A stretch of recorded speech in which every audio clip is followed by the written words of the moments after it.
Hi crochet friends, it's Dayna from Nellie DeeCee Crochet. Well, I finally finished week, week 4, parts 3 and 4 of our Universe in Bloom by Shapius. Yay! I kind of felt like it would never end. Anyway, I wonder if you felt that same way, or if you've ever done a other blanket or crochet along, you feel like a certain part would never end.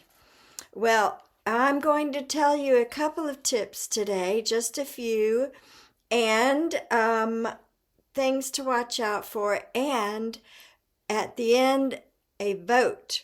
So stay tuned.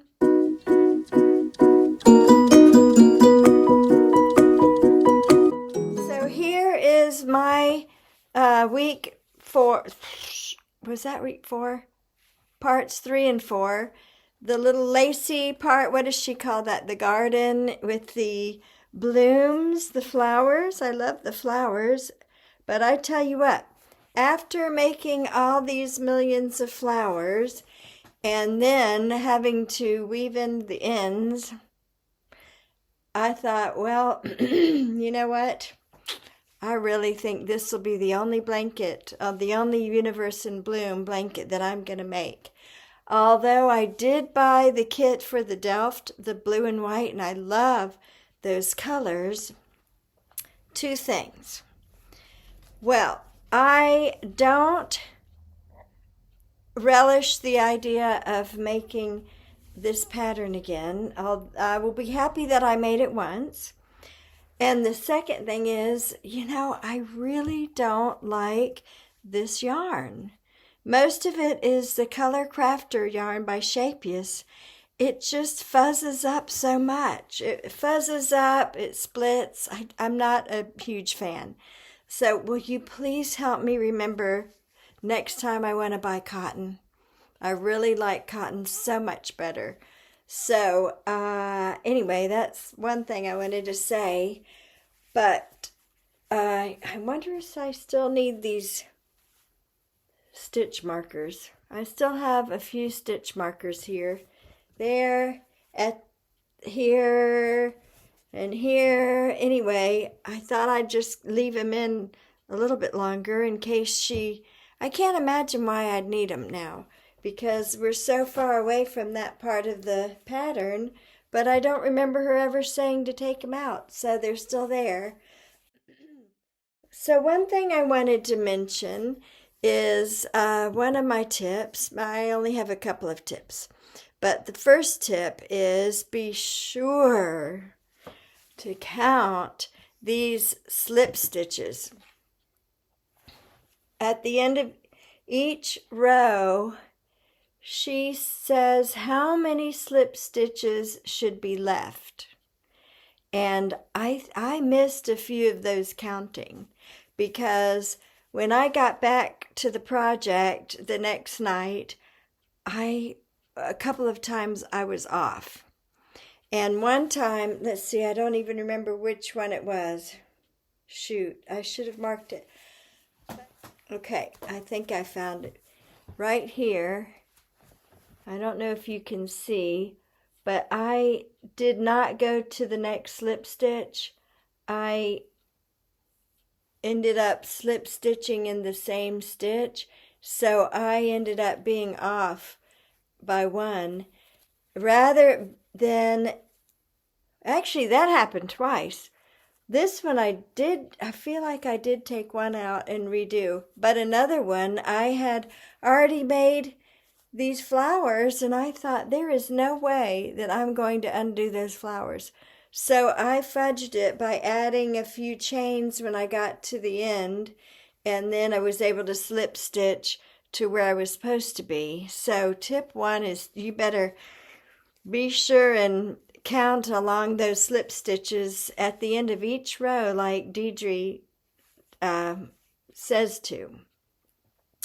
Then when you're going to, as you're crocheting behind these flowers, it's easier to crochet them if you fold down the top of the petal.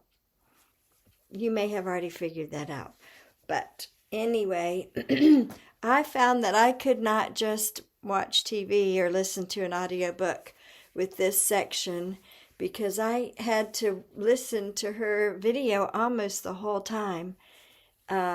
Anyway, so like I said, I don't have many tips beyond make sure you count those spaces.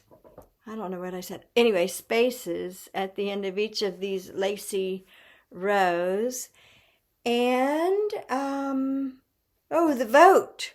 Well, I have, as you can see, I have not done my little stems because I didn't know what green to choose. So, I'll put this over my shoulder. Let me pull this down a little. Whoops. Okay. Green number 1 is this green. I wonder if this is going to be a good green for my stems. The stems for my flowers. Or green number 2 is this bright green. Should I use the bright green for the stems?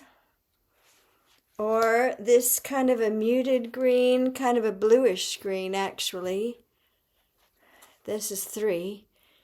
And green number 4 is this Yarnsmith Lagoon variation of greens. I'm leaning toward this one. But what do you think? Green 1,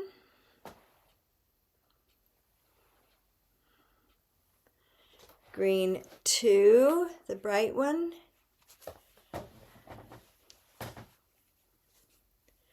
green 3, the muted bluish, or green 4. 1. You can't really tell this color. It shows a little bit more green in person. 2 is the bright green.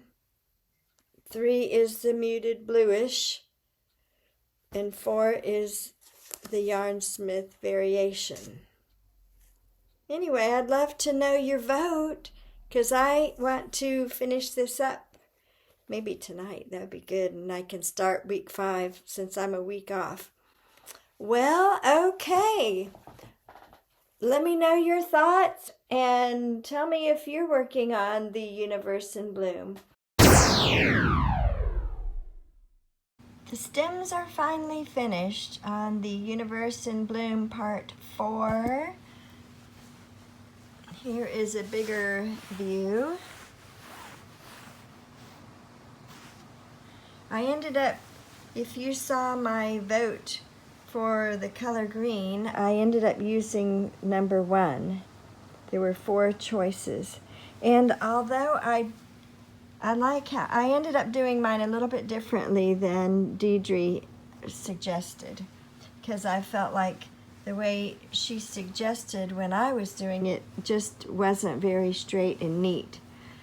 So I like how it looks on the front. I'm not that excited about the back, as mentioned before about another section, but oh well, I'm going to go with it. I'm going to keep them in. So on to number 5, week 5.